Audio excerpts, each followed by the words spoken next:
Where'll you be going? Texas? Damn, son, where'd you find this? Go on, make it happen. And now here's Steve and Michelle. Welcome from the heart of Dripping Springs. We are Mallet and Michelle, hosted by me, Michelle Lewis, and the meanest boss in the world, Steve Mallet. You got that right. You got that right. And I'm getting meaner every day, Michelle.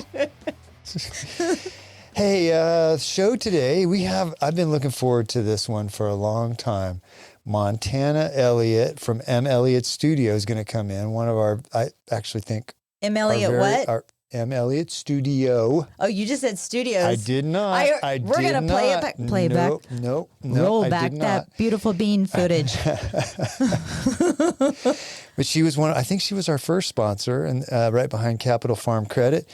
And she's going to come on today and share her wisdom with us. So I'm looking forward to that. Oh, I'm excited too. I'm very excited to. She really helped make this studio what it is. She did. Today. She did. Yeah, it's been a lot of fun. Everybody that comes in here is impressed. So you just got back from New York. Are you all rested and recovered now? I am, but we did so much. We walked about like 6 to 7 miles. Believe it or not, Steve, I did walk and you a lot. said your hamstrings were killing you. Yes, or whatever that muscle is behind my thigh. I don't know what that thing is that I've never felt before. Whatever that thing is for sure. But I went again to the 9/11 Museum, which is amazing.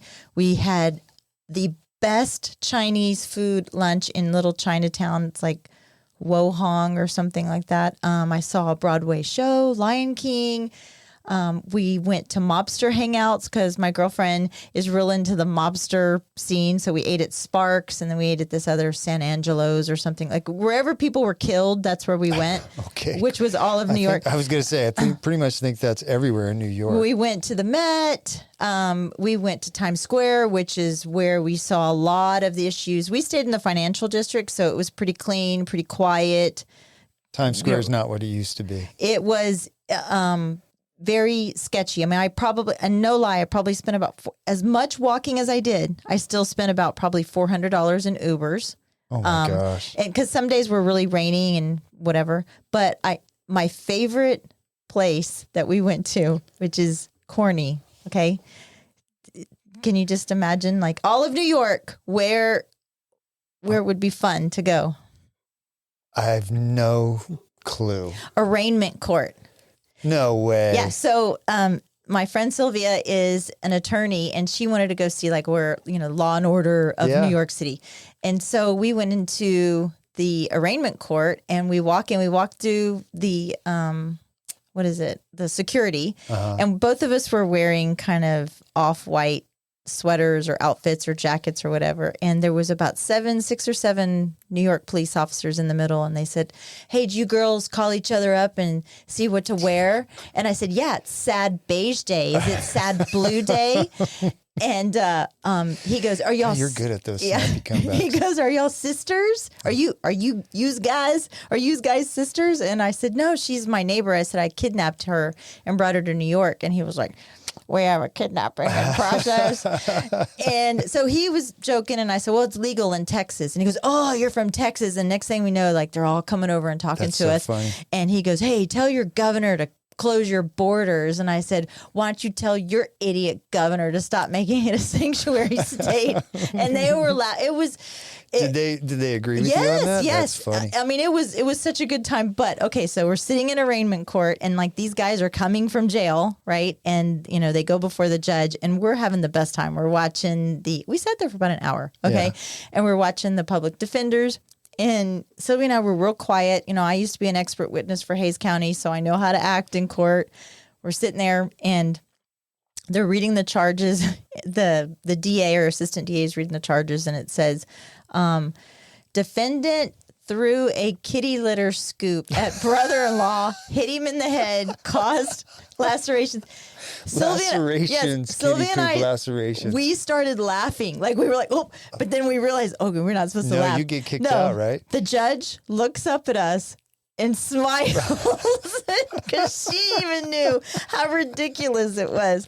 But okay, so there was that. That was amazing. But then we went over to civil court and we were like, okay, it was a Friday afternoon. We're like, nobody's going to be open. And there was this one little courthouse in the back and we sneak in, we sit down and it's an appraisal, believe it or not, dispute over a $90 million building in New York City. And Sylvia and I actually looked it up where it was. It's on 2nd Street or something. And they were disputing the appraisal because based on the tenant's lease was based on this appraisal. And they were going through this guy and they were like, how did you get your information from this appraisal? And I was like, was fascinating to me, kind of coming, what we do. Yeah. So it was cool. Wow. You would have nerded out on that also. I would have totally nerded out on that. But you know what? My big takeaway from your stories, which are fantastic, I don't want to go on vacation with you because you fill every waking moment and there's very few sleeping moments. You go just dawn to dusk, 100 miles an hour. I love it. You probably fit one whole week of stuff for a normal person into 3 days? I do. I love it. I'll sleep when I'm dead, number one. And I feel like if I'm spending the money to go on vacation and to go, okay, if I'm going to go relax, I'm going to go sit on a beach and I'm going to have a drink or in a pool and I'm going to have a drink in my hand. But if I'm paying to go somewhere, I'm going to get the most that I can. Well, that's actually my story is the rise of the do nothing vacation. Nope, that's not me, but go continue. Yeah. So apparently when during COVID, when the government locked everybody in their house, after that, the people that went on vacation wanted to go out and do these adventures, right? So everybody was kayaking and rock climbing and hiking and doing all that. Well, now people are just tired. And more people than ever have said, I just want to go on vacation and sit somewhere. I don't want to have a busy schedule, hectic schedule. Yeah, don't go with me. You wouldn't. My friends call me Julie, the cruise director from Love Boat. That's exactly my name, right. Julie. Yeah. Apparently, they had a survey in September last year. 17% of people said they wanted to do a do nothing vacation, and then in February this year, they did the same survey, and 21% of the people said, "No, I just want to go do nothing." You know what that percentage tells me? Those aren't my people. No, they're not your people. Yeah. Well, these all-inclusive resorts are starting to cater to people that want to do that, where you just go sit on the beach. People bring you a drink. They don't schedule all these activities. Stuff's expensive now. Yeah, so if I get a chance to go to, I don't know, Florence, once in a lifetime kind of trip, I'm going to see everything. Yeah. You know what 1 week in secrets in Cancun, Mexico costs for one person? Well, you don't have to take clothes there, so. I don't know. Is that a naked resort? I don't know. It sounds like it is. So not including airfare and all that, it's $3,400. Do you know that we spent close to $20,000 on our trip in Europe? Oh, yeah. Not New York. Don't look at me. This is Cancun, Mexico, though. So anyway, that people are starting to do that. Booking these vacations, and there was this one. This lady said, feeling burned out from running a small Denver-based strategy consulting firm and keeping up with social plans and family commitments. She said she realized what she really wanted for her birthday was to turn off her brain and sleep. That's what she wanted for a vacation. So many people, like I was with Sheriff Cutler last night with at the election watching party, and he said, "Do you ever sleep? Do you ever just relax?" And when you say turn your brain off, I don't. Like if I go home and I sit, then I'm done. I'll sit. But I like just the sitting part. I like to move. Well, this falls into what's my next story. Well, I'm super busy. I like doing things, but once I get home, once dinner's on the table, that's it. I will work if I have to, but there's very few real estate emergencies after 7 o'clock. How often is it that you get home and you leave after you've gotten home? That's pretty rare. Very rare. That's pretty rare. Okay. So well, I don't even have to ask you this question because I know that you and I are polar opposite. It's either team sunrise or team sunset. And you definitely are a sunrise person and I'm a sunset person. But the sunrise personality is apparently you like new days, there's new possibilities, there's fresh start. Here's one I don't really agree with. You're more optimistic, you're more hopeful. That is all true for me. Sunset, optimistic, hopeful, warm, friendly, and kind, but That's what D. I Marsh likes think to say. that's actually pretty true. I think it is. I love the sunset. I don't want to get up at the ass crack of dawn and look at the sunrise. I will if you How know. many times have you done that in your life? Oh, I've done it many I a see the times. sunrise come up almost every single day. Well, I do too because I get up or I wake up at around 5:30 Yeah. every day. I don't get up. Yeah, I watched it from the pool this morning at the I don't. at the YMCA. I don't get up, but by the time this thing airs, daylight savings time is God okay. save us. March 10th. It's Sunday, and so we're losing an hour of sleep. So I guess I'll see you at 11, Steve. You don't lose an hour of sleep. You just get all out of whack. You're losing it. And so, do you remember the story that you've been told of why we have daylight savings time? Like, you don't have to give me the whole story, Yeah, but it was like something to do with people on the farm, and it was dark, and they didn't want to use, or they needed to get out and feed the animals or something. I can't remember. And then it was something to do with electricity and getting kids to school so they wouldn't be at school in the dark. I don't know. Something like that. I know. So, like, we've been told that our whole life, right? And no, it wasn't because of the farmers. Many Americans wrongly point to farmers as the driving force behind daylight savings time. In fact, farmers were its strongest opponents and as a group stubbornly resisted the change from the beginning. This was in Farmer's Almanac. They demanded an end to daylight savings time, claiming it benefited office workers and the leisure class. The controversy spotted the growing gap between rural and urban dwellers. So I thought that was kind of who's the strongest opponent of that now? Me. I freaking hate this time change. It makes me so unproductive for like 2 weeks. I'm just so out of whack. I don't like it. Again, proves my point about being optimistic and hopeful. But yeah. So why are we still doing it? Do you have anything on that? Why do we still do this archaic thing every 6 months? I do have it. Okay, but first, before I tell you that little secret, the time change happens at 2 a.m., right? Yes. Do you know why that happens?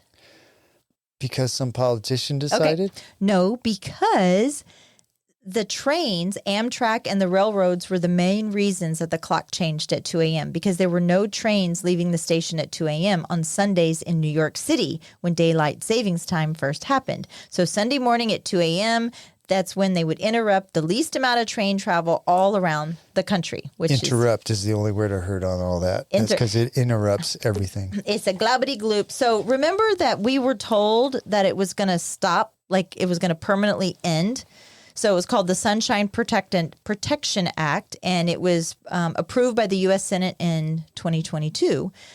But the House was not signed into law by the U.S. House of Representatives, citing other priorities that needed to be addressed before tackling. Who is still advocating for keeping this stupid policy? Well, they say it falls flat with an emphasis on geographical issues rather than political party lines. That is so stupid. It's one of the only reasons I would want to live in Arizona is because they're smart enough to not change their clocks every 6 months. Well, funny you should say that because I did not know this, but I knew Arizona, but only parts of Arizona don't do that. Hawaii, I think a large part of it. And Hawaii is also. The Navajo Nation is the lone exception in Arizona, so I think that. But then also U.S. territories, the American Samoa, Guam, Northern Marina Islands. Am I saying that right? And Probably.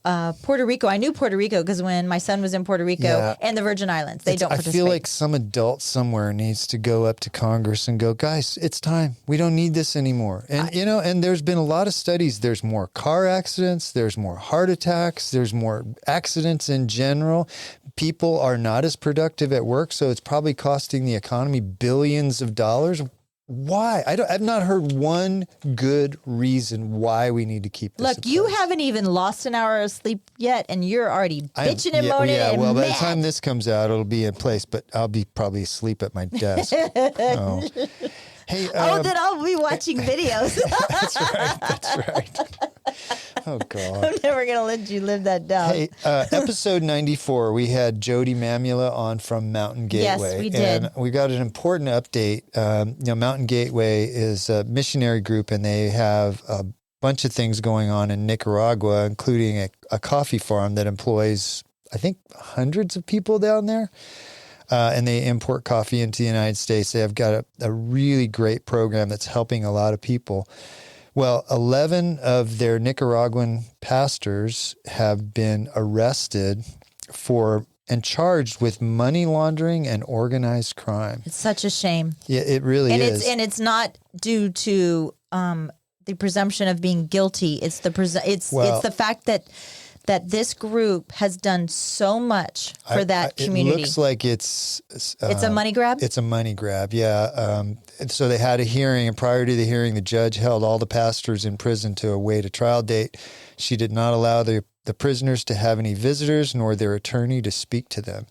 The pastor's attorney again requested to have the charging documents presented in order to prepare a defense, but the request was again denied. So they don't even know the evidence that's proving what they were charged with. So they were also charged John Hancock, Jacob Hancock, and Cassie Hancock. Jacob and Cassie are clients of ours. But luckily they are in the States, and there's no extradition into Nicaragua. So for now, they're safe. But of course, it's going to limit them going into Nicaragua to oversee some of the missionary things that they're doing, and the coffee. What do you call that? The root line.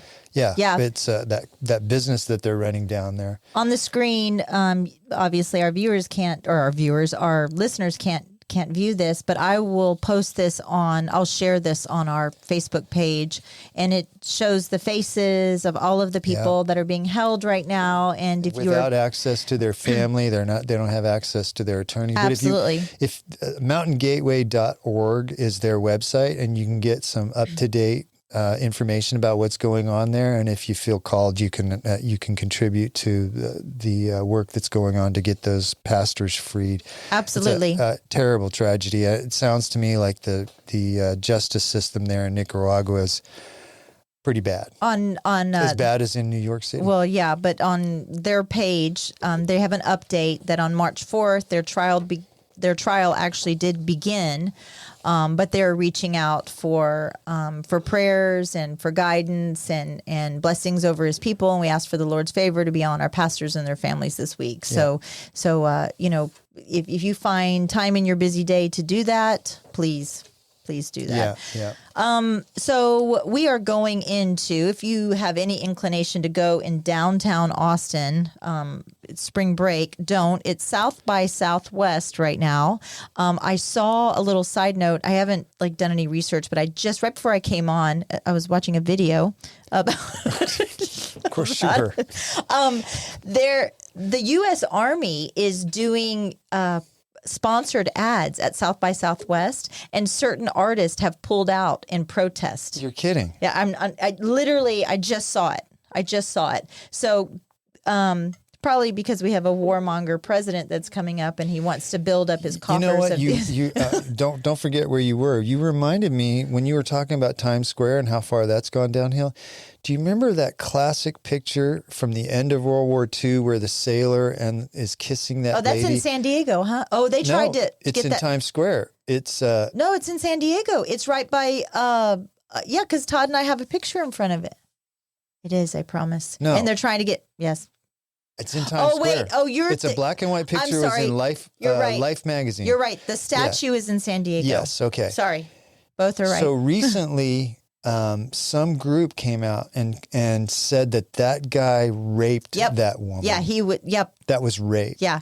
It's ridiculous. And she was actually interviewed. I guess she's passed away. I think both of them have passed away, but she was interviewed in 1990, and she said she was so happy to kiss that gentleman, and that they were so happy that the war was over. And she said people were kissing each other and hugging each other everywhere. It's a shame that such a classic moment, part of our history as a country, is because some political movement wants to tear that down. That's just a terrible. Well, shame. I say good luck with that South by Southwest, and if we ever do have to, unfortunately, reinstate the draft, we're screwed. I would say if any of those artists that have pulled out because they don't want to support the U.S. military, don't ever go buy concert tickets. And don't live in America. But with that being said, I'll step off my little soapbox. Oh boy, we had a bunch of those. Yeah, we did. If you are continuing to listen to us, The godfather of Austin blues has passed away. He was a staple at Hudson's. He was a staple at Hayes City Store. W.C. Clark. Yeah. He was 84 years of age. He died in a Kyle Hospital just days after the doctors found cancer. He was a mentor to Stevie Ray Vaughan. Yeah. He's an Austin Hall of Fame inductee. He also won various music awards for Best Soul and Best Blues. His signature fedora that he wore all the time, or his trademark fedora. I saw a lot of my friends on Instagram mostly posted pictures that they had taken with him over the years. Well, he was very gracious. His quote about his fedora, he said, "There it is, right there. I pull that hat down, feel it on my head, see that brim, and I automatically turn into a character. From the time I walk in the door, this feeling hits me right there. I can be tired, have a headache, anything. From the time I walk in the door, my body is automatically there. If I don't have my hat on, I can't create that character. Wow. The audience won't know that, but I'll know it." I thought it was just classic. He was they don't make them like they used to, and I think that he's not canceling South by Southwest because of the military. He's a true American original. He's not, but just to end on that, the funeral is going to be March 14th at the Great AME Worship Center. But to end that, he said, one of the best quotes that I think he said, aside from his fedora hat, was, "Blues is everything in its place and a place for everything." Wow. So, that's so cool. Rest in peace there, W.C. Clark. Yes, rest in peace, W.C. Clark. Couple things real quick, and then we'll get out of here and get Montana in here. The city of Dripping Springs announced that their May election for 2 city council spots and for Mayor Bill Folds was up for re-election. That election has been canceled because not a single person came forward and said they wanted to run for any of those positions. Wait a minute. I thought that people were writing me in for mayor. I thought Bill that's said... the unofficial mayor of Dripping Springs. Mayor of Awesome Town. I'm sorry. Mayor I keep awesome forgetting. Town, But anyway, so the election was supposed to be in May, but nobody put their name in the hat. So that kind of surprises me, even though I think Mayor Bill and it was Wade King and Travis Crow were up for re-election. So they're going to continue on the city council. But even though I think they're doing a great job, isn't there somebody out there that thinks I could do a better job? I don't know. I had a long conversation with my son yesterday on election day, since we're recording a week early. And I was trying to explain to him how important these city elections are, because he's so jaded right now with what's going on in our country and nobody's listening. And he's, he's not even 30, but he's a homeowner. And this is where the elections count, though, is your local elections. That's why I told him. I said, it matters. It matters that's why it mattered so much who our commissioner is going to be. It's really going to matter who your sheriff's going to be. Who your sheriff is, who your constable is, who the mayor of your town is. Absolutely. And I think Tucker Mack said the exact same thing. He said, you know what? You pay attention to, I care about what's going on in my family, my neighborhood, my community, my state, my country. I'm just building it out. But what I care about right now is in my community. In my town. And come on, man. Like, pay attention. If you don't know, and I've been guilty of this. And get involved, I've been guilty. I mean, like, you go to the ballot box and you're not doing your research and like, that name looks good. I guess I'll vote for that one. Pay attention. See who aligns more with your values. And all of this petty infighting. I was with my people last night at election night, watching the results come in. And, I saw the heartbreak of somebody that didn't win, and I thought was a very good man. And I put a lot of my support behind him. So did I. But you know what? It just wasn't his time yet. That's what his time will come. His time will come. And I we feel need that. to get the guy that actually won that. Dave Graham. Yeah, we need to get him on the podcast to hear his point of view, because we know Ben's point of view. Yeah, and, absolutely. I think so. It was a shame that he didn't get in. And if you think your vote doesn't count, how many votes did Ben lose by? 112. Was it 112? 112. Yeah. The final, I think it's the final count was 112. Yeah. So your vote does count. Your vote does. When you're getting down to these local elections, just a few little neighborhoods turning out can make all the difference in the world. I think, okay, let me think back. I have to do math. Blah, blah, blah, blah, blah. I think total, which surprised me, and I may be totally wrong, but I think total Republican and Democrats in this primary, about 30,000, only 30,000 people voted, because I'm trying to add up who voted on the Republican side and who voted total and that was like early voting and election day voting. I learned a lot yesterday kind of watching these guys and Peggy Hippolito kind of look at the percentages and what this race means for this race in November and this, that, and the other. So yeah, it's pay attention. Pay attention. Don't complain about your roads. Don't ever sit at home and go, taxes. don't sit at home and go, nothing really concerns me about that election. I'm not going to vote. Get out there and vote. That's the way you have your voice be heard. And that's the way you keep our community as nice as it is. Absolutely. So, and if you don't agree with this, fine. Don't agree with this. Tell us why you don't agree with this. We're always welcome to feedback. Educate us. Don't be mean. Don't be like Michelle. Don't be a mean boy like Steve. Yeah. All right. Well, let's two meanies take a little break and get Montana in here. So sit tight, everybody. Proudly sponsored by... At Capital Farm Credit, they understand that owning land is more than just a transaction. It's a legacy, a future, and a place to call your own. For generations, Capital Farm Credit has been the trusted lending partner for land loans, farmers, ranchers, and rural dreamers just like you. Their personalized loan solutions cater to your unique needs, making the journey to land ownership smoother than ever. Capital Farm Credit, your land, your legacy. Visit capitalfarmcredit.com or Mark Rutledge at 512-892-4425. Capital Farm Credit, an equal credit housing lender. Interior design should be an investment in your life and home. Let M. Elliott Studio transform your space, where interior design meets excellence in Central Texas. Beyond just selecting colors and furnishings, team principal and owner, Montana Elliott, is a trained and licensed interior designer. With her knowledge of architectural principles, building codes, space planning, and design theory, her team will work with you to understand your needs and lifestyle. From concept to completion, M. Elliott Studio is committed to enhancing your space with a timeless and classic style. Ready to redefine your space? melliottstudio.com, 512-781-0224. This portion of the show is brought to you by the Mallet Integrity Team of real estate professionals. They are based in Dripping Springs and bring you over 45 years of combined experience helping people reach their hill country real estate dreams. When you want the best in town, call them at 512-829-2062 or look them up at mallettintegrityteam.com. And now, here's Steve and Michelle. And we're back with Montana Elliott. Welcome to the show. It's about time we had you on. Thank you. Excited to be here. The M. Elliott Studios. Yeah. Yes. The sponsor we talk about every week. That's yes, right. That's me. Yeah. Yes, in the flesh. Yeah. Yeah.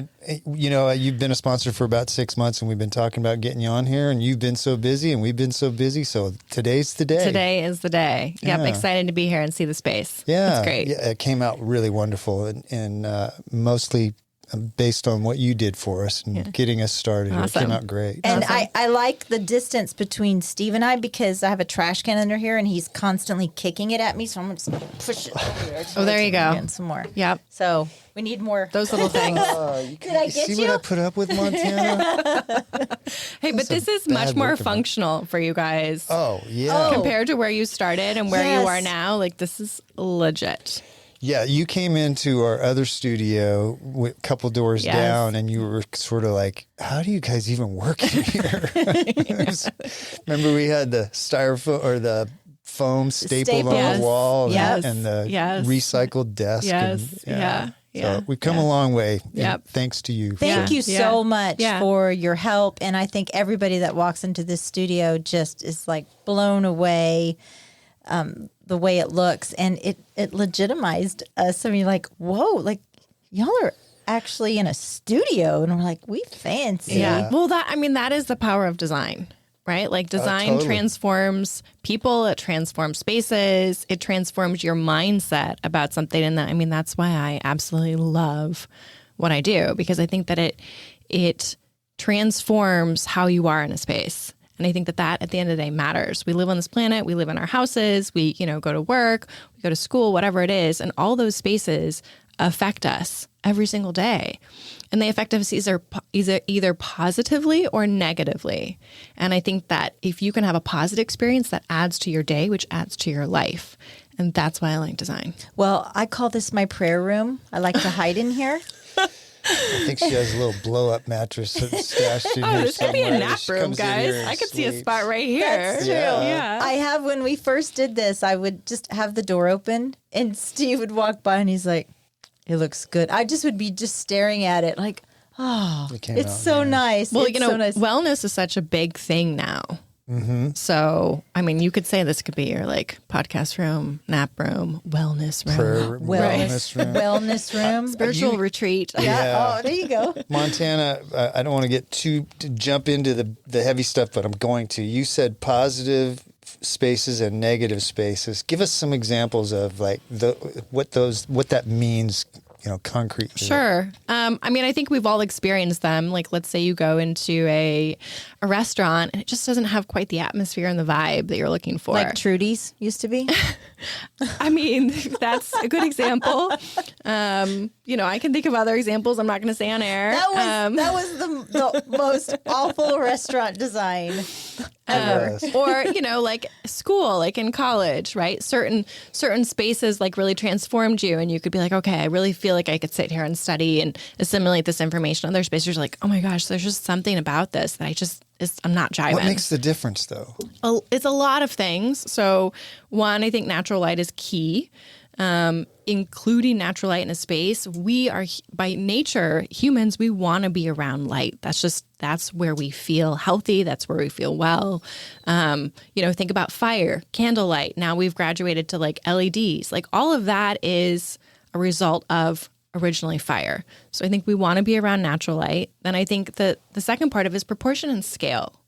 So kind of like quick architecture, interior design lesson. If you look at traditional and classic buildings, they emulate the human form.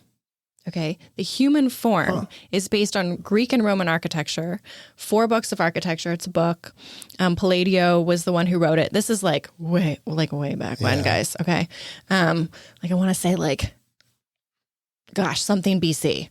And so he looked at all the temples, he looked at the Parthenon, and he said, what makes those buildings great? Like, why are those buildings so great? And so he began to study them, and he realized that all of those buildings, right, the Corinthian, the Aaronic, the Doric, they are all based on human scale, okay? And our human scale is based on what's called the golden ratio, the golden triangle, which is essentially anything divisible by 1.618. Wow, that sounds like math. Right? Yeah. And so there is a lot of math to it, but that's why we like, say, windows that have a certain proportion or scale or rooms that feel like that was thought about rather than these giant monolithic spaces and then the ceiling's really low. That doesn't fit with our human proportion and understanding. And so we automatically reject it. So it's just not in line with the way we have been designed, the way we look at things. It's kind of in our internal thought process. It's funny because I completely get it. I will walk in houses and you feel uncomfortable. You feel like it's just not the place you want to be. And then you walk in other houses and you go, man, I would love to live here. This place feels so good. I never have understood exactly why there's a difference, but there's definitely a difference. There's definitely a difference. Yeah. Yeah. That's an interesting way to look at it. I remember when we were decorating the short-term rentals, and you were like, "What is all this stuff? And why do I have this stuff?" And I was like, "It's going to make sense. Just wait. It's going to make sense." Michelle, why do I need this plastic plant? I don't need this plastic plant. No, there was something, I can't remember what I got, and you were like, why did you buy this? Like, It did. It made a huge difference when you put it all together. But you guys, I don't. You guys have the vision to see beforehand what it will look like when it's done. I can't. I see boxes of stuff and that's it. Her vision is way more elevated and educated. Yeah. Well, I like what I like, and she likes what she likes because of her education and her expertise. Yeah. And I make this stuff up as I go along. Honestly, I'm just kind of a nerd about it. I read a book probably a week about it. Wow. Yeah, so I don't really have any hidden talent. Makes sense. It makes it a lot more fun to go to work, though, if you're really into it, doesn't it? Yeah. You got to like what you do. Yeah. We should. I hate what I do. I hate it here. Oh, God. You're such. He's so difficult, right? I'm such a pain in the butt. Help. Yeah. I don't even tell her what to do anymore. She just does what she wants to do. Jeez. Because I didn't know that was even a question. Yeah, right. So Montana, let's circle back and talk about where'd you grow up and how'd you end up in the hill country? Sure. So I grew up in California. Okay. Maybe I shouldn't say that so loud. Yeah, you're fine. You're fine. It's all right. We still like you. In another state. Yeah. When I was younger, I was drawing chalk floor plans on my parents' driveway. Like, girls my age were like playing house. I'm like, I know, I just want to draw the house. She's like, I want to build. I want to rearrange things in the house. And then eventually I moved to Legos and I would do like giant Lego skyscrapers. And then kind of fast forward, all my friends were like, you should go into interior design. I'm like, no, that's not for me. I'm going to do something else. I don't know what it is, but it's not for me. And I would just go into my friends' houses and I'd be like, can I rearrange things for you? No way. I would do the same thing. Eventually it became, I just didn't ask them. I just started doing it. And then I realized I probably was offending people. Probably. So, but they all were like, that does look better. Like just rearranging things. This was before you had any formal training. Correct. So you no had a formal talent training. for it. Interesting. Yep. I feel that annoyance because I would do the same thing, but I would wait until they would go to sleep. And I would do it literally. I mean, there's a famous story about my friend. She was like late. She was like 30 minutes late for meeting me at her house. She gave me the key. And I was like, I don't like this living room. I just moved it around. She's like, Michelle, well, actually, it looks better. Yeah, there you go. There you go. Yeah. Yep. And so kind of put two and two together. I was like, maybe I should go to school for this. And so that's what I did. Graduated and then instantly started working at a architecture firm in Silicon Valley. So did a lot of tech spaces and that's all I did was tech spaces. And, Google, Palantir, Facebook, LinkedIn, all the spaces. Wow. And what was interesting about them is they kind of wanted new spaces like they wanted new iPhones. Like every couple of years, it was like time for something different. They were revamping them because they were really using them as a recruiting tool. Right? Well, that makes sense. If that doesn't show you how important space is, that it's not about, yes, it's about the salary and the snacks and the beverages and, all those things, but it's also about space. Why is your space as a tech company better than somebody else's space? What do you have that they don't have? Mm-hmm. Right? A ping pong table. Yeah. Oh, but these were more than ping pong tables. They were like, you got a climbing wall. Oh my gosh. You have this magnetic brainstorming feature, that's customized by whatever it was. You have that a lights crying up. room. Yeah. Oh, you got a nap room. There was a legit nap room, and I would take fabric and I would rub it on my face to make sure it was soft enough. So that when the CEO laid down in the sofa, that it wasn't gonna scratch his face. Oh my goodness. Oh, wow. So, but that level of detail, but I do think that level of detail actually matters for a space. But anyways, that's kind of how I got my start. And from there, I'm like, you know what? I'm pulling all these really long nights. We were working on these designs. And I had to kind of take a step back and look at things and realize that I wanted to do something more. And I wanted to have that level of intimacy that you get when you're working one-on-one with somebody. And within the residential? Within residential. And I realized I had to transition from commercial to residential. So, and I did that in the Bay Area. And then, almost 7 years ago, my husband and I moved here. Did you start M. Elliott Studio in? I started just kind of like my own thing in the Bay Area, but it wasn't official until I touched down here. And my parents were in Driftwood, so it was kind of a natural, hey, we got to move somewhere. They're there, let's move. And I love Wimberley. I love the hill country. I love the people. I love everything about it. And, my work is a little different than, say, the Austin vibe. So I think it suits this area and me really well. How different is it from the work that you did in the Bay Area? Oh my gosh, so different. So different. Because my daughter, she's all about, right now she's buying her first house and she's all about the Nancy Meyer aesthetic. Oh yeah. right? Yeah. And so that's like a new Gen Z. They all want back to the Warm and traditional, cozy, inviting. Yeah. But I see that lends itself more to the Bay Area, and it's kind of hard trying to transition it over here. Design cycles. That's the thing about it, and you know what you go on Pinterest for is an algorithm.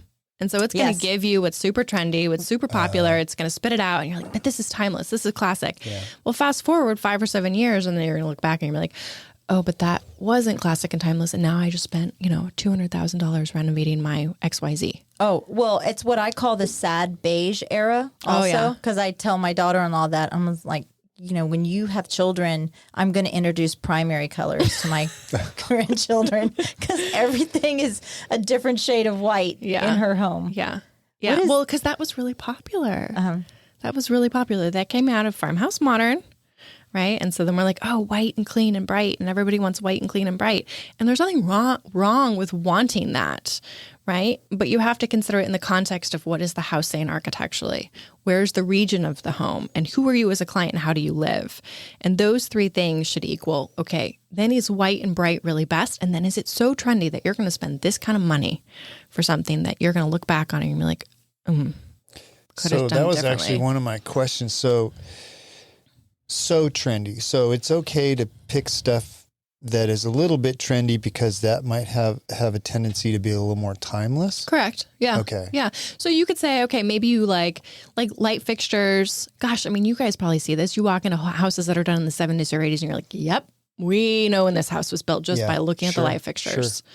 Sure. And so I tell clients, like, look, if you really like something and it's trendy, that's fine. But let's do it in a way that's not like going to make a huge impact if you want to rip it out later.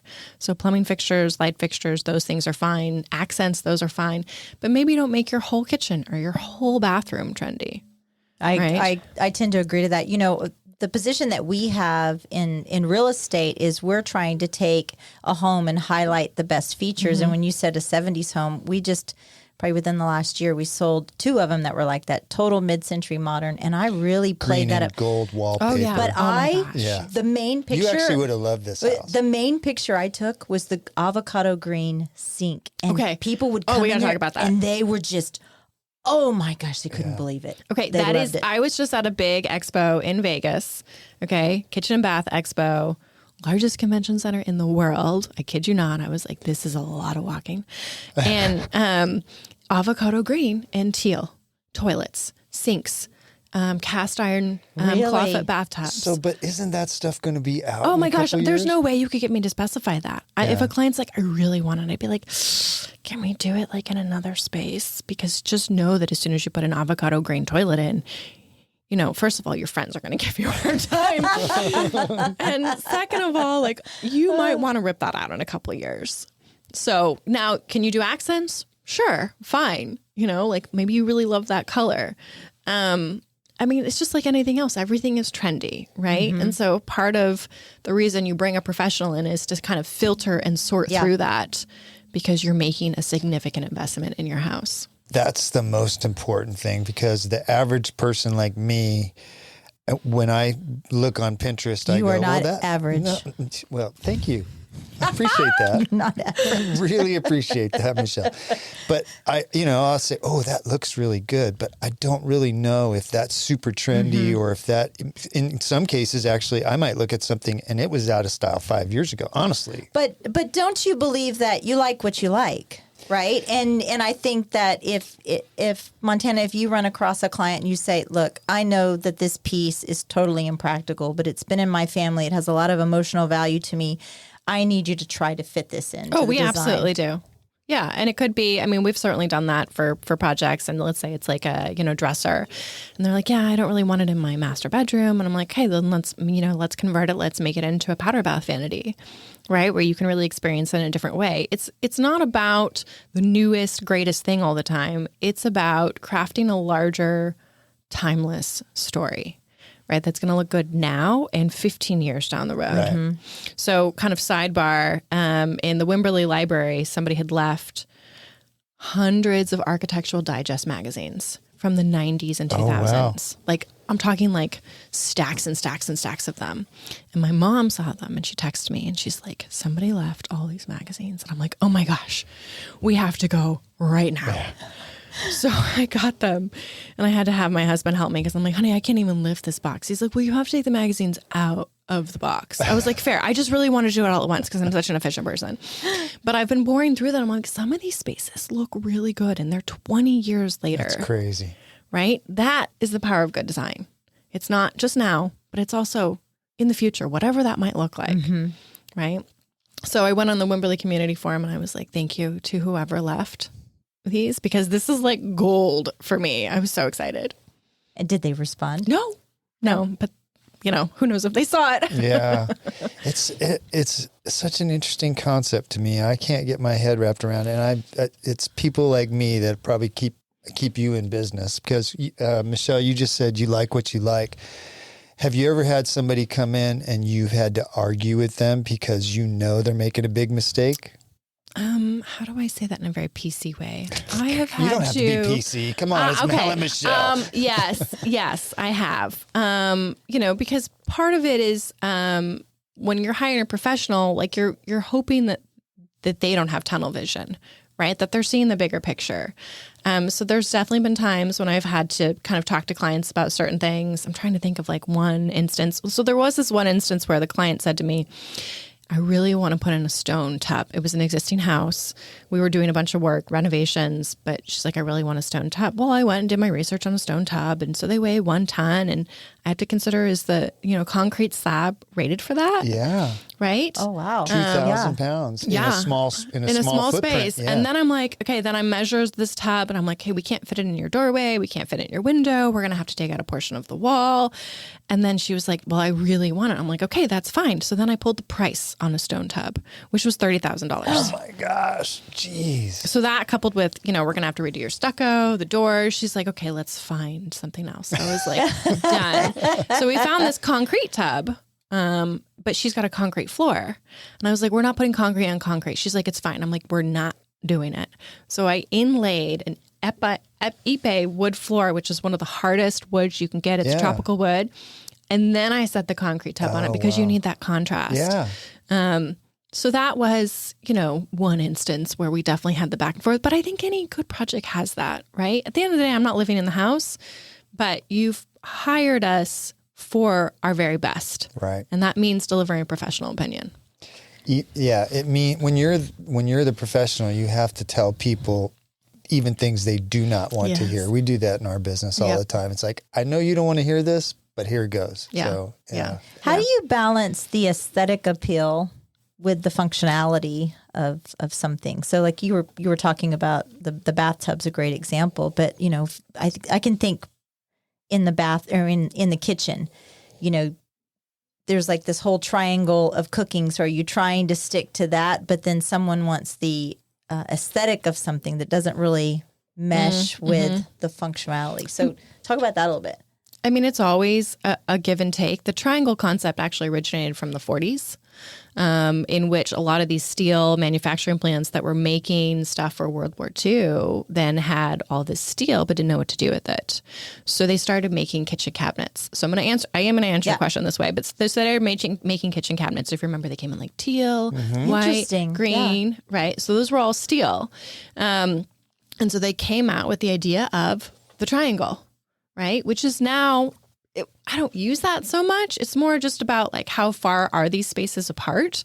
You don't want to be like, oh, let me go to my fridge, which is 20 feet away. Gosh, you're going to be exhausted by the time you're done, making shrimp scampi or something, right? So it always is a give and take. I'm just looking more at like, hey, how can I add to the space and to your life overall? Like when you are at, the range cooking, that maybe you don't like clutter. And so you want to be able to pull out your utensils. Well, they have options for that now. Hey, I want to use this drawer over here and I want to look at all my spices rather than I have to walk around to my pantry and find my spices and come back.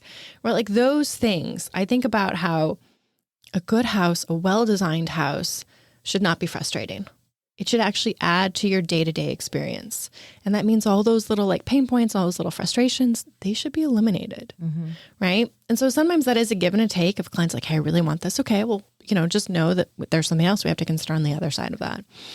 I mean, it's just every single project, every single client is different, which is what I kind of love, because we're not doing the same thing over and over again. Well, that's one of my next questions was, you said on your website that design should never be repeated.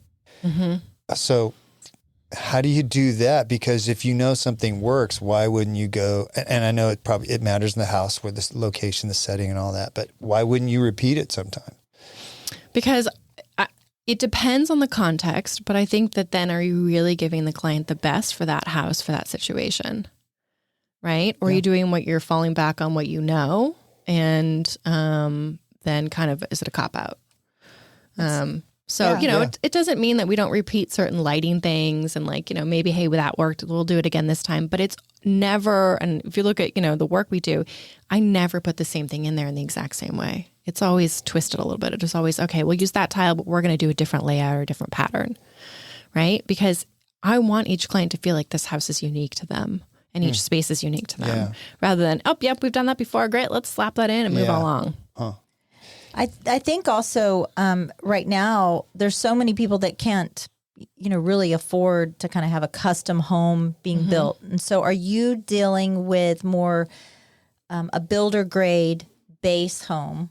I don't know how else to say it, but you have a builder grade or a production builder, right? Mm-hmm. And then going from there. Like I've been in my home for almost 20 years, but it is it was a production builder. Yeah. And I've kind of put my own stamp, my own design on it. So how are you finding that style for that client within a production home? I mean, production homes are a little bit unique because they are designed to be built relatively quickly. Mm-hmm. It's a home that has been built for years, and they have it down to such a process that we can turn this around in 6 to 8 months. Versus a custom home, you are building that custom home. It's never been built before. The builder hasn't built it before, right? It's a design. It's just unique in every category. So a production home, typically I kind of, again, look at what is the architecture of the home saying? How can we enhance that or add to that? Rather than just going, let's slap on more paint colors, let's add to the architectural elements of this home. Mm-hmm. Okay, is it rooted in, ranch? Great, let's add to that. Is it rooted in colonialism, classic revival? Those sorts of things. We'll pull from that and then add to that. Trim, baseboard, casings, that can add so much to a home. That was what I was going to say. When you're building a custom, the thing that most people say is, I never knew how many decisions there were to make. Oh, yeah. There's literally thousands of decisions. Thousands. Yeah. And then when the only time I built a custom, we would go to the light guy and spend 5 hours with the light guy picking out all the light stuff. And he'd call us the next day and go, 60% of that's out of stock. Do you want to come and look for some other things? Yep. Do you run into that sometimes, supply chain problems? During COVID, that was a nightmare. But not really. We typically are kind of going, okay, how long is the build? When do we need to order lights by? And let's kind of back end in that. Just every project is unique and different. And we have so many sources, we have sources that are beyond just obviously in the Hill Country. We can source internationally if we need to. So each space is just very unique and different. What's your favorite part of the project? Is it the initial sitting down with the client, getting to know what they want? Is it the middle when all the chaos is happening? Or is it the end result where everything's being put together? Gosh, I think it's the first part when I sit with the client and I understand what they're looking for and I'm really trying to figure out their why. Who are they? What is important to them? How can I create a home that reflects that? And then I start designing. I'll sketch. I'll open tons of books. I'll do a bunch of research. We're working on a house right now that's inspired by a Belgian farmhouse.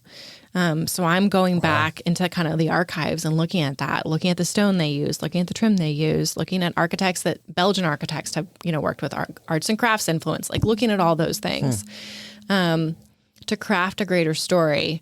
So we do that and we present the concept and then my team, is involved.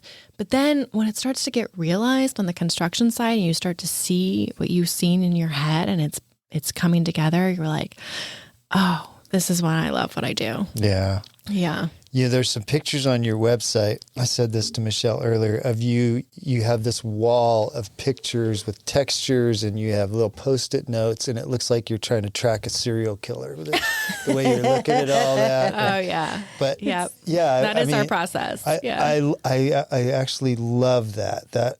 And I would just be fascinated to watch that whole process. That's what my brain looks like when you tell me to set my goals for the year. Right here.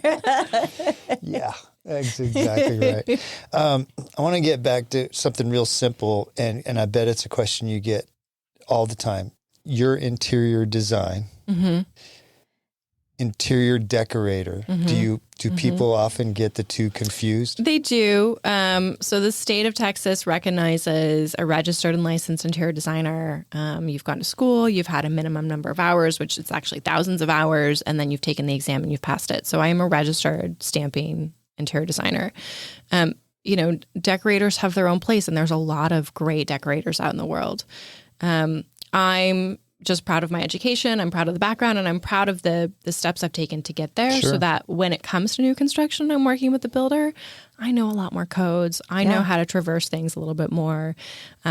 I get more than just what some, people call the pretties. Like I'm getting into the details. I mean, we do full on details of things of how we want them to be, because I think that it's in the details that actually really matter. It really does matter, because we've come across homes in the past where a designer worked with them, and aesthetically it's beautiful. But when it comes to inspection and code, you're like, this doesn't really, this is going to be a problem. Yeah, and it was a huge investment. Yeah. Yeah. It is absolutely. How do you feel about the HG generation that's kind of probably come the same about? way we feel about it in the real estate world, but go ahead, Yes. Montana. To be fair, I do love watching them. Okay. Because I, like anybody else, love a good transformation. I'm like, before and after, you're like, I just cannot wait. You're like hinged on the edge of your seat. Yeah. But right? not like the Trading Spaces kind of OG where they would cover everything in feathers or something, and the homeowners would be mortified. Or the one where they did in hay, and then you discovered that she had an allergy. Yeah. And they cried. Is that right? Yeah, they cried. They would reveal and they would cry. That's for TV drama. That's pretty fun. Yeah. Well, they have this new one now, I think it was on Netflix, where it's like they transform the house in 24 hours. Right. So they're kind of like done really well. Well, they're probably pre-building a bunch of stuff, and then they're just putting in that, their planning has to be like so precise. I think it's fun to watch. And I think that if it gives you ideas and inspiration, take it. I think it also just has to be considered with the value of what you're bringing to the table. Like if this is a 1.8, 2.6, and you want to renovate it, maybe don't look at HGTV as an example, right? I would say that's good advice. Well, but I think also it's given more people an appreciation for design, just in general. And I'm thinking about Joanna Gaines. Oh, yeah. In the sense that the whole resurgence of the farmhouse and everybody. Isn't that dying down now, though? It is dying down. Even if you look at Joanna Gaines, her style has now adapted and has changed. She's not all about the shiplap anymore. And of course that was marketable, right? It was shiplap. Well, but she was also she's in Waco. Yeah. And so when you consider, again, the region that she was in, right, she was dealing with all these older farmhouses. And so how do you take that? You can't go back to the past and recreate it. So you have to come up with a way that moves the house forward. And so hence modern farmhouse, right? That made sense. And so now I think that is shifting. I'm glad the live, laugh, love is going away. Oh, God. So there's so many of us, including Steve and I, that are now empty nesters. And Steve's already downsized, but I'm looking eventually in the next 5 years, downsizing from this 4,500 square foot house. Half of my attic is filled with dead people stuff, right? And there's things that I've asked my kids, what do you want? What do you don't want? But like how as a person where I'm trying to decorate and honor things that were so treasured by my grandmother or my great-grandmother, how do I, deal with the parting of them? It's just stuff. Because you can't use it all. Right? You can't use it all. I mean, it depends on what it is. So like plates, China's making a comeback. As in, Thank God, because I have 3 sets of china. Yeah. So you can put those on a wall. right? Like those don't have to be necessarily dinnerware. And so then you can experience them all the time. William Morris said that have nothing in your house you not to be that you do not believe to be beautiful and valuable. Like that does not add to your day-to-day life. So if you have china and it's just gathering dust in a box in your attic, you're not actually experiencing it. I actually use my china. I pull it out for Christmas. Sometimes even just all 3 sets. Well, so I have china, and then I have Fostoria, different sets of Fostoria china. Yeah. But I do use it. I use it at if you need to get rid of it, I can use it for a clay shoot. See some porcelain flying around. So you can hang those on the wall. Let's say they're old family pictures or maybe like a letter or something. Again, you can frame that, right? That can be a gallery wall that has mementos from your family. Clothing's a little bit hard, but you could say take old quilts or a bunch of shirts and make them into a pillow. So there's a lot of ways that you can reuse things that actually add to your home that are the memories without it being the full item. Does that make sense? Yeah, it does. Because I feel like Steve and I, one of our specialties of our business are people that are downsizing or dealing with estate sellers. And I have seen so many things in these estate sales that that they treasured them. You know that they meant the world to them. And now they're $3.50 on some card table on a Saturday. We had a client once that they had the estate sale and everything was left in the house, and they said, get somebody over there and just throw it all away. And there were pictures of this. He had been a Navy pilot, pictures with presidents and NASA astronauts that got thrown. And it wasn't ours, so we couldn't keep it. Got thrown in the trash. That was sad to me. But but I love the idea that you have grandma's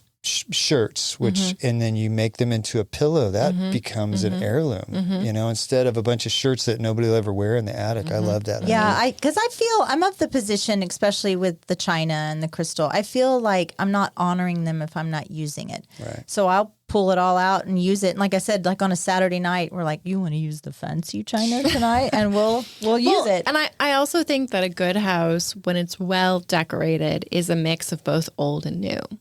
Right? If it's all new, it kind of feels a little stuffy, not quite comfortable, maybe a little hotelish.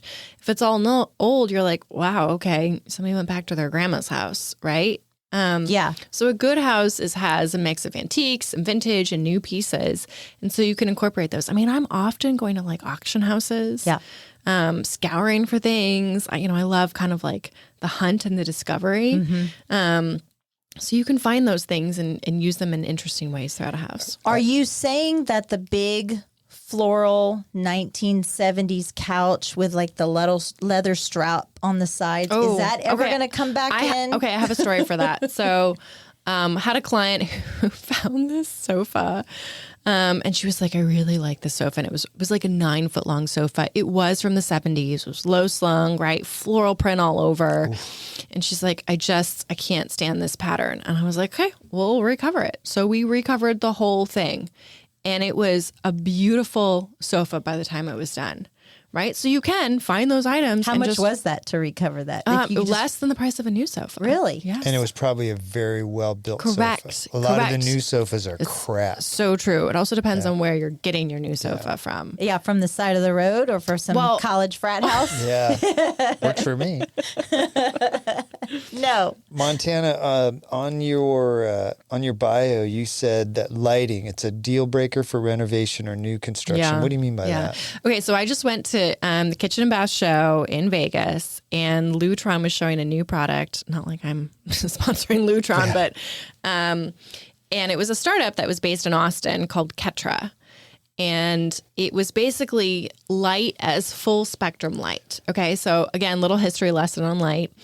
Light originated from fire, which originated from candles, which moved to incandescent, right? Which was basically heating up metal. Right. That's what incandescent is. And then we go, okay, incandescent, fluorescent, right? I think I don't need to say any more there. We're like, ooh, that was too much. Have you seen our beautiful lighting here? Yes. And then from fluorescent, we went to LED, right? And if you guys remember or like CFLs, right? Compact fluorescents. If you remember, LED is basically a computer chip. It's a diode, and it's basically saying we will deliver this type of light.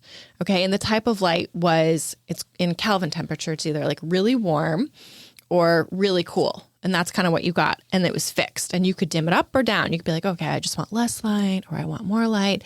But you couldn't change the color of the light, and you couldn't have it be full spectrum light, because light is actually all color. That's what light is, right? Yeah. If you think about a prism and you shine light through it, it's all color. But when you do an LED, it's just one color. Is that right? Mm-hmm.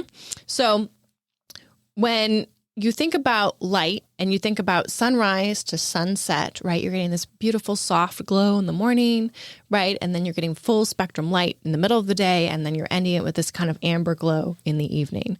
Well, this light, Ketra, owned by Lutron, can literally go from sunrise to sunset, and it can follow the path of the sun. Way.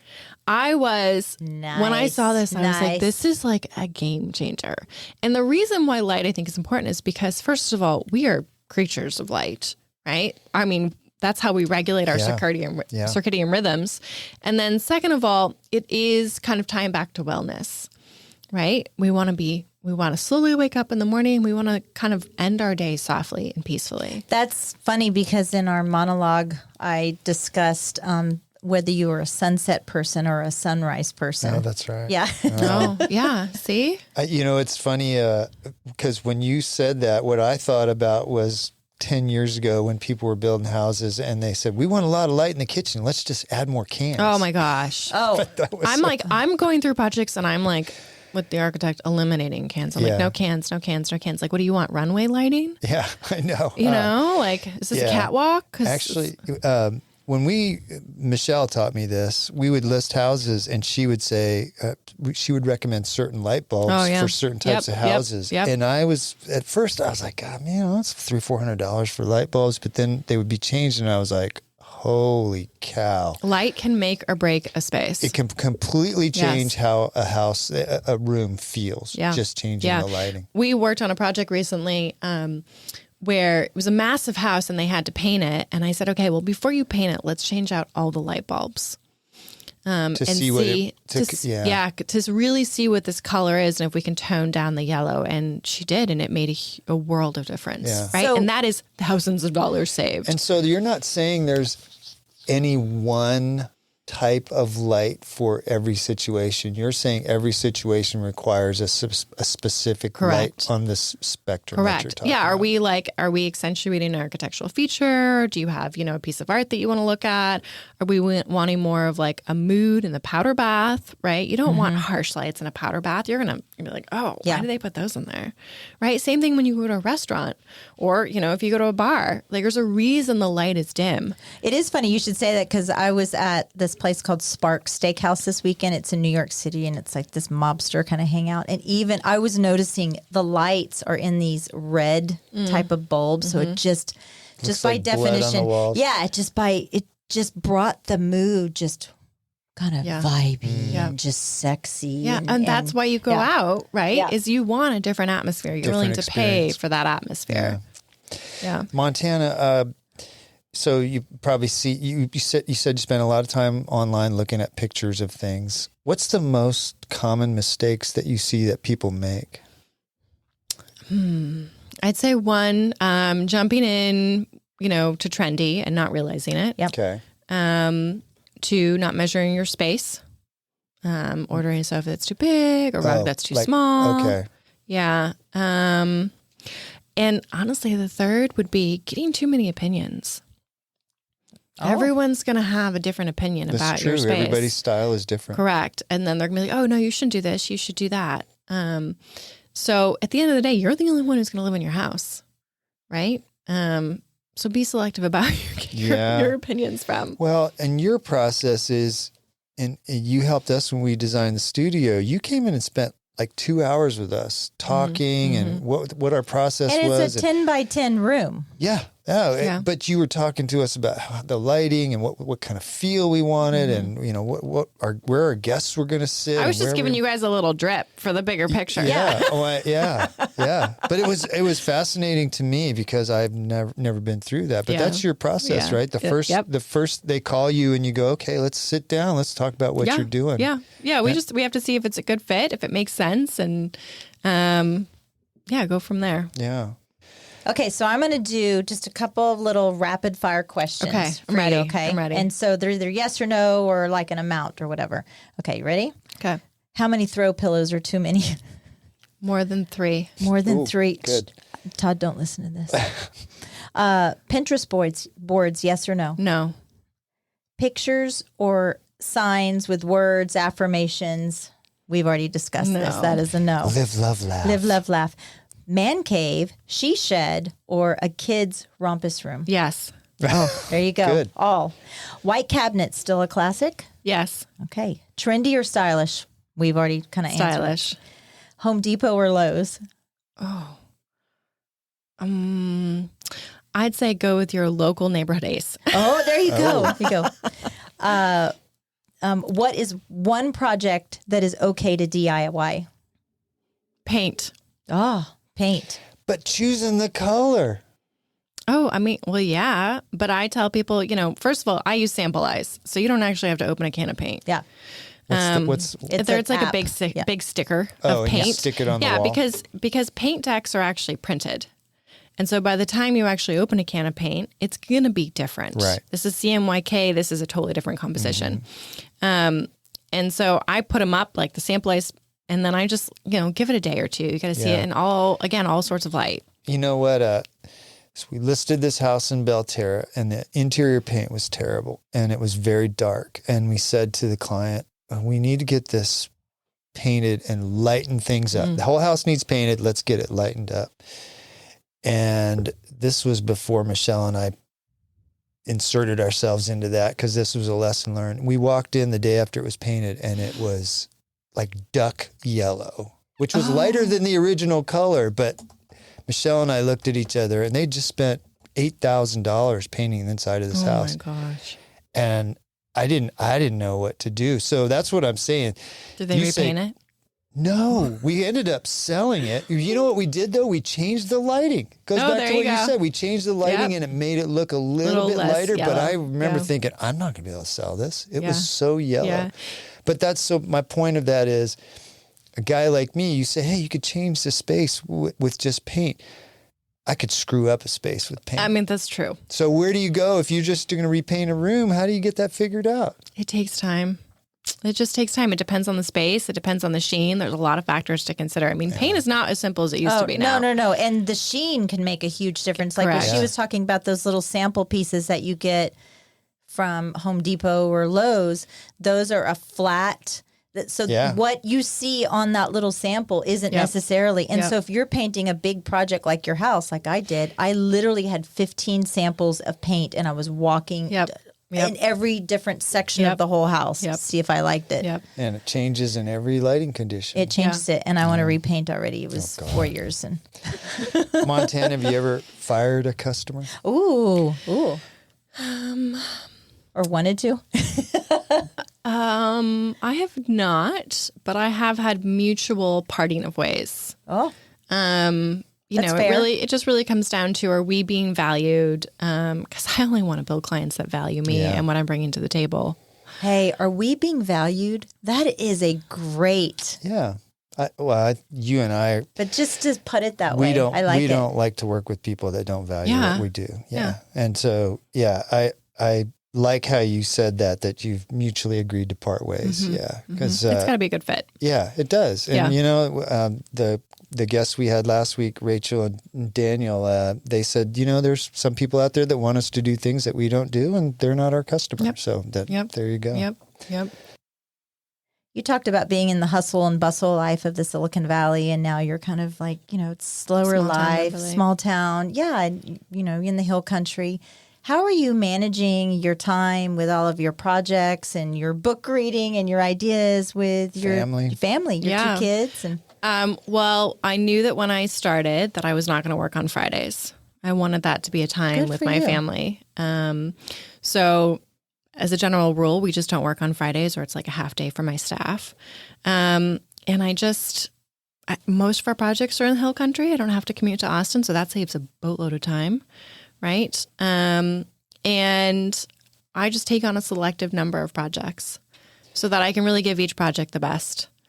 And your family the best, And too. my family the best. I need your insight on that. So you decide to take Friday off. Would you just shut your phone off? How do you No, not? I tell clients ahead of time. I tell them, look, just so you know, I don't work on Fridays. There's hardly any emergencies in the world of construction, unless there is. If it really is a project that's in active construction, like sometimes I do have clients call on Saturday, and I'm like, "Do you need an answer right now?" They're like, yeah, our tile guys are here. Okay, fine, done. Yeah. But for the most part, I just set that expectation ahead of time, and if anything comes to me, I punt it to my staff. Do you change your voice message on Fridays? No. You just. Yeah. No. She changes her voice. 3-day weekend. It's the best thing ever. Yeah, I know. We're going to go away this weekend, and I'm already making plans for how I'm going to and I'm only taking 2 days off. Yeah. It's like, it's hard, when you're running a thriving business, it's hard to shut it off. I think it's a little different for you guys because you have contracts. Those contracts have deadlines, right? Like there's a lot on the line. But we do have people sometimes that go, hey, you told me to repaint the kitchen, and I'm painting it, and I'm at Home Depot. What paint color do I want? And then oh my gosh. Well, but I think that's where we set the boundaries. And I was I'm a people pleaser. Duh. Yeah. Can I just say right now, if you text me after 8:30 at night, you will not hear from me until the next morning. Did you notice the other day, instead of me texting you, because I You was emailed me. I emailed you. Her flight came late, and she, instead of her texting me at 2:00 in the morning, she emailed me, so I got it at 4:00. I also kind of have a policy that there's like no design decisions over a text. We can talk about scheduling. We can talk about, kind of rearranging a couple things. If you have a quick question as it relates to something, but design cannot be done over a text. Yeah. You could screw that up pretty quickly. Yeah. What do you see in the future for you for M. Elliott Studio? So we're recently taking on some new tile lines, and the reason I mention that is because I'm obsessed with tile. I love tile. I love beautiful tile. With tile.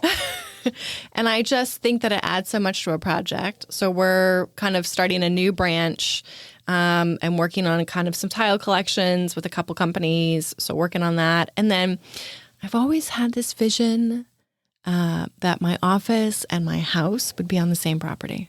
Oh. And I could just, wake up, have my cup of coffee, do my thing, and then I'm like ready to go to work. And I just stroll meander on over. Right? There it is. So, except for Friday, you might be tempted to meander over. That's probably true. But I think that would be an exception, and that's fine. Yeah. So that's really kind of what I'm looking forward to for the future. That's going to take some time to get there. When you just said tile that you're working, would this be like an M. Elliott brand? Or not yet. That's what that's going to take. That's going to take a while. Yeah. But I scour for unique tile companies all over. And so it's kind of unique to this area, unique to the Hill Country. It's not something you can readily get, just type in tile on the internet. Right. I could see you having your own tile line, your own lighting line, things that, because you have such a unique style. It obviously won't fit for everybody, but the places you've done, I look at them and they are very comfortable to look at. They're very easy on the eyes. So we're going to run out of time, but tell people, who's your typical client? Who do you want calling you? Sure.